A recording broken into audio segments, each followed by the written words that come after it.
How would you feel about knowing two of the newest questions that they're asking in the Apple Store interview and knowing exactly how to answer these interview questions before you even get them? I imagine pretty good. That's why you're here. Well, that's exactly what we're going to do today. I'm going to give you two of the newest Apple Store interview questions they are asking, and I'm going to teach you exactly what you need to say to answer them. Let's go.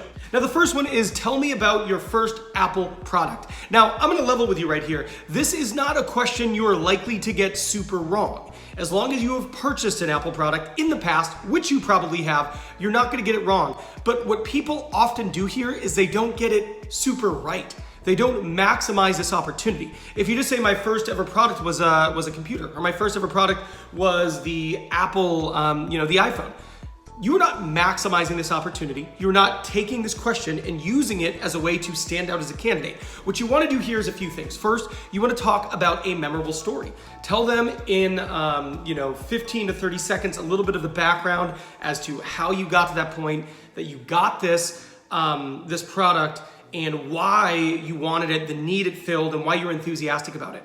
And then once you lay the foundation of telling the story, then you want to use this as an opportunity to talk about how much you enjoyed that product and how passionate you were about the way you leverage this product, right? The whole point of this question isn't that you can tell them the first thing you ever bought, but rather you share with them how you got there and why it was meaningful to you.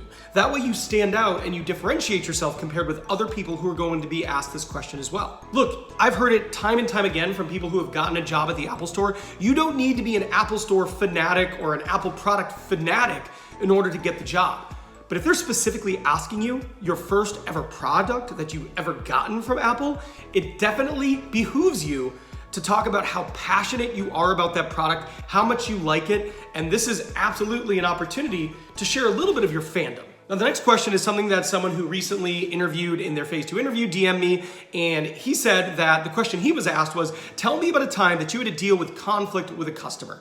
What did you do? Now, this is a relatively common question that you might be asked in any sort of customer-facing role. Tell me about a time there was an issue and what did you do? Now, those of you who have watched any of my videos probably know what I'm gonna say. I'm gonna say it anyway. Tell me about a time when. This is a behavioral interview question. Anytime they ask you to recall a specific situation, it's a behavioral interview question, and when that is the case, you use the STAR technique. Situation, task, action, result. Throw an L on the end for lesson, but this is essentially a framework that you can use to effectively answer behavioral interview questions, which are some of the most popular and difficult questions you might be asked in the interview process. Now, as a backdrop to this question, it is about conflict, right? It is a tense situation that you had to navigate, and you had to navigate in a way that Apple is comfortable with. So first and foremost, remember, they're about approachability. They're about creating the experience for the customers and serving their customers in a way that turns them into brand advocates. So as you're going through what you specifically did, keep in mind that those are the type of behaviors that you're hoping to have in the story you're recalling for them. Now, you want to use a real story, but as you're going through and you're telling them about the story, ideally a few things here.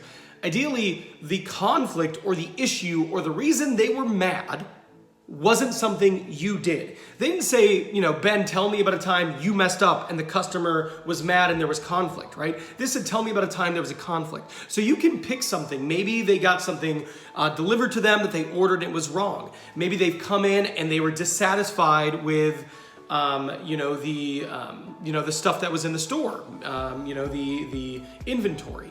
This is an opportunity for it to be something else, right? So it wasn't you. After that, talk about how you listen to the customer, right? There is a right way and a wrong way to solve an issue for a customer, but at the very core of it, it's listening to them, understanding, hearing them, and letting them know that you are there to resolve their issue, right? So as you're going through situation, customer comes in, and they're unhappy, you're working your store. Task, you have to resolve the issue for them and make it so they feel better about everything. Action, what were the specific things you did in order to resolve their issue? And then the result, that should be them happy, their problem being addressed, them understanding that you were there to help them and everything being okay. So use that framework to answer it. Now additionally, you want to let the people interviewing you know that you did not take this personally, that you understood they were very upset, but that doesn't mean that they were upset with you. So you saw it as an opportunity to help them address their issue and solve a problem for them.